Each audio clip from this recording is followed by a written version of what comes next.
Okay, Nistawanakok Nawaksaaki. Me no tu amskapi pikani ki apatrisi pikani. Nitapi anoksi pikanaki. Hello, my name is Tobacco Pod Woman. My English name is Mary Ellen Little Moustache. I am Pikani from both sides of the border, Amskapi Pikani and Abatrisi Pikani. I have spent my whole life going back and forth across the US border. I have just as many family members over on that side as I do on this side. I was actually born in Browning, Montana. It wasn't until a few years ago when I applied for my pension that I found out that I was never even registered as a Canadian. And my parents didn't take that into consideration when they were bringing me back here. But because I had gone to school here and I received medical treatment here, with those histories, I was able to get my pension. My grandparents come from all of the clans of the Siksikaitsitapi. Siksikaitsitapi is what we, the Blackfeet people, call ourselves, Blackfoot, Siksika. That means Blackfoot. And so we have held this entire territory from the Rocky Mountains down into the province of Saskatchewan and into the states of North Dakota and South Dakota. And then from the north all the way up to Edmonton, where the North Saskatchewan River runs through. In our language, we call it Bunagotchtai. Bunagotchtai means the Elk River. And in the south, we go all the way down to Yellowstone. So with that vast territory, there was originally 4 clans. There was the Siksika in the north, Gana close by the border, and then there was the Pikani tribe, which was separated. Some stayed in Montana and some came to Alberta. My grandmother's clan was the Itnak-Isuka-Simiks, the small robes. And we don't hear about that clan anymore, but they were absorbed into all the other clans. My great-grandmother, Statni Nikki, she came over when we moved over here. She was happy. She was happy because she had a stopping place and she would come and visit us in Brockett. Before that, she had established her camping route where she would go to all of the regular ceremonies during the summer. She would be traveling with her teepee in her car, and she would have cached teepee poles at different communities. So she could put up her teepee. Anytime we came to a camp, we would recognize our grandma's home by the way her teepee was painted, and she would always be foremost and center. She was a very honored lady. In 1964, she gave everything to my parents. My parents were given her teepee, not only with her teepee lodge, but with the design that went with it as well. Everything that was in there, the backrests, the buffalo hides, the teepee liners, the pegs, the buttons, everything from our grandma. And I am fortunate that I learned how to make teepees. I've sewn a teepee with my mother, and I have that still. And then I purchased most recently one from the Lethbridge Canvas, who does the Blackfoot teepee design.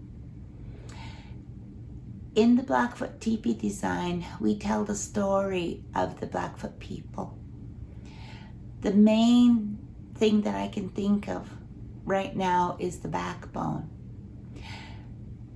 If we had a satellite way back in time, we could have described the body of Napi.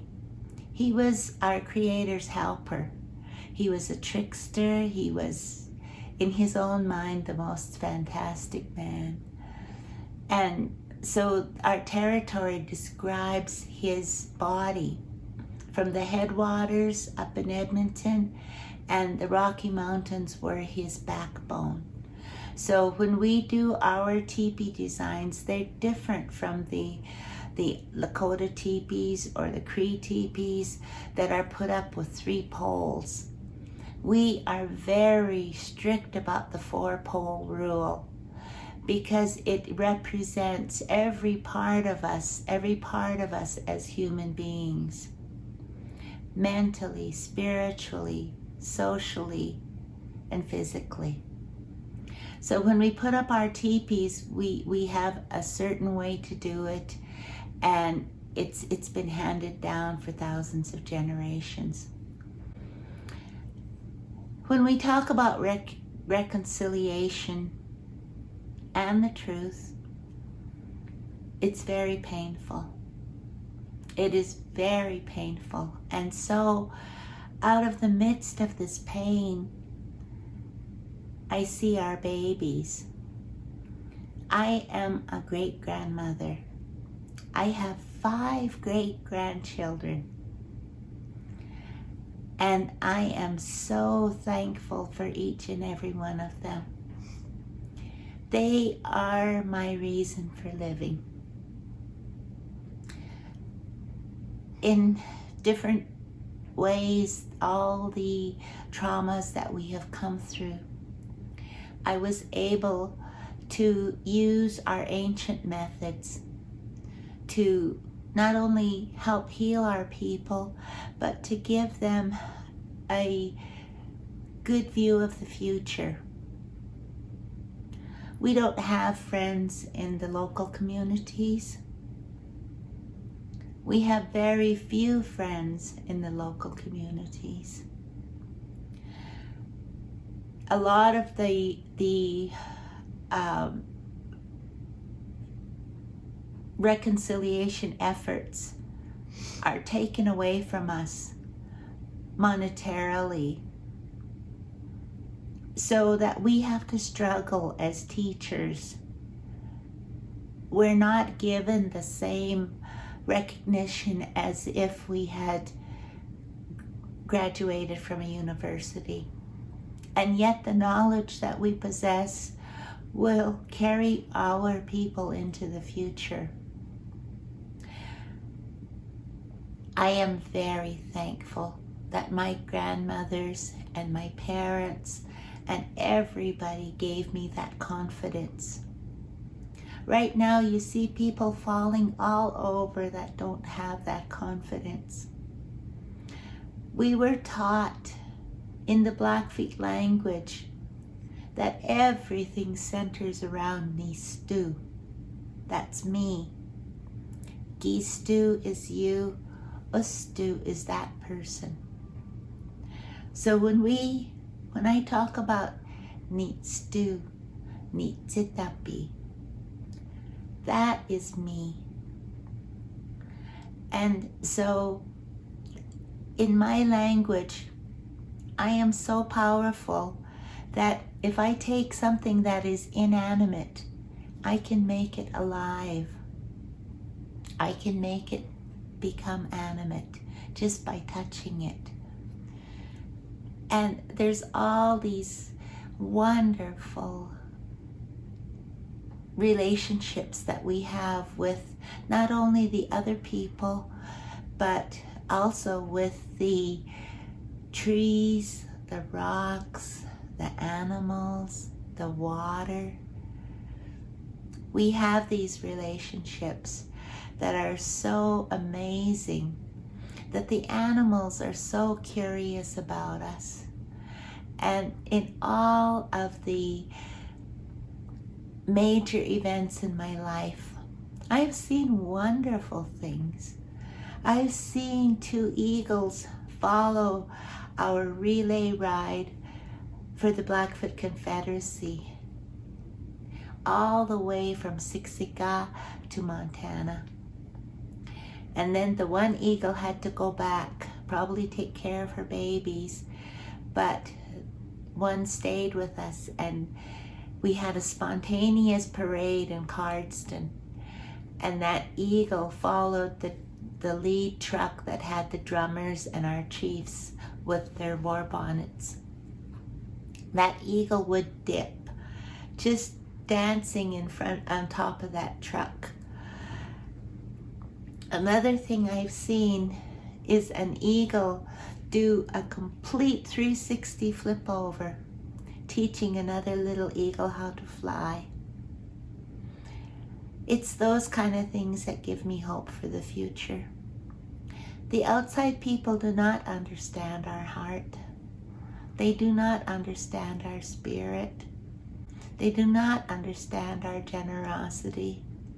And I'm hoping that I can give this message to our children, that it comes from within. It comes from here. Our Creator is in everything. Apistaduki istipatapiop. Istipatapiop.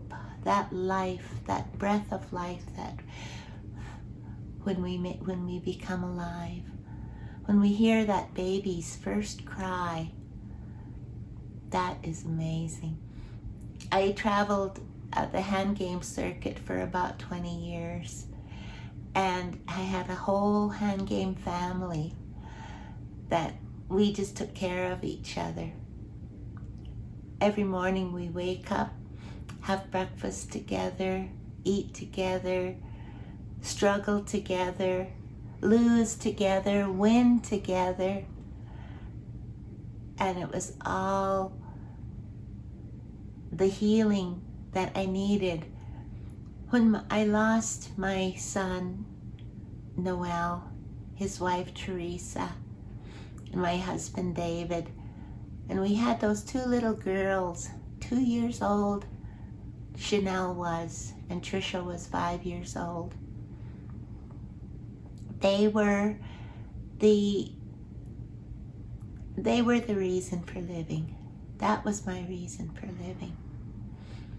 And it was so devastating that I didn't even want to eat.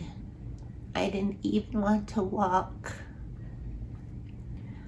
Losing my son was the hardest thing that I have ever had to endure. Looking to a future where he wouldn't be. But yesterday, I saw his grandson singing at the powwow drum. I see his great-granddaughter learning to sitting up and grabbing the grass around her so that she can balance. All of the things that I see in his grandchildren and in my other granddaughters, they give me so much hope for the future. So even though people don't understand us, we understand each other. Thank you.